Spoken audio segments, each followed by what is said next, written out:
The first weeks at the House of the Rising Sun passed in a whirlwind of lessons and preparations. Madame Claudine was a strict taskmaster, drilling Eliza on everything from proper etiquette to the art of seduction. The house operated like a well-oiled machine, each girl assigned specific duties and roles. Eliza quickly learned that the House of the Rising Sun was more than just a brothel. It was a sanctuary for the wealthy and powerful, a place where they could indulge their darkest desires without fear of judgment or consequences.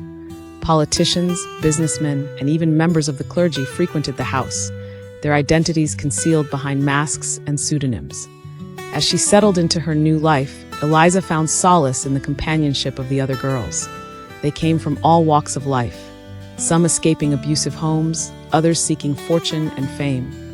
Despite their differences, they formed a tight-knit sisterhood, sharing secrets and dreams in the quiet moments between clients. One girl in particular caught Eliza's attention. Her name was Madeleine, and she had been at the house longer than most. With her porcelain skin and fiery red hair, she was a favorite among the patrons. But beneath her coquettish smile, Eliza sensed a deep sadness, a longing for something more. Late one night, as they sat together in the courtyard, Madeleine confided in Eliza.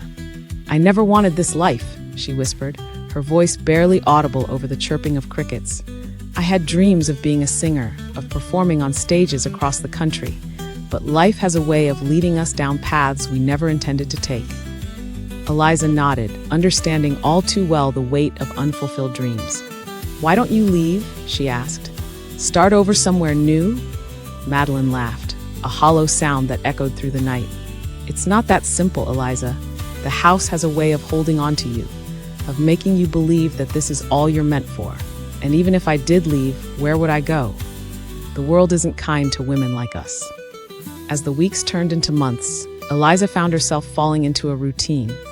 The days blurred together, a never-ending cycle of entertaining clients and putting on a facade of pleasure and desire. She learned to compartmentalize her emotions, to lock away her true self and become whatever the patrons wanted her to be. But even as she played her role to perfection, Eliza couldn't shake the feeling that something was missing. She longed for a connection, for someone who could see beyond the mask she wore and understand the woman beneath. That someone came in the form of a young musician named James. He was different from the other patrons, with his gentle eyes and easy smile. When he visited the house, he always requested Eliza, but instead of the usual debauchery, they would spend hours talking, sharing their hopes and dreams. James spoke of his travels, of the cities he had seen and the people he had met. He played his guitar for her, the melodies weaving a tapestry of longing and heartache. In those moments, Eliza allowed herself to imagine a different life, one where she was free to love and be loved in return.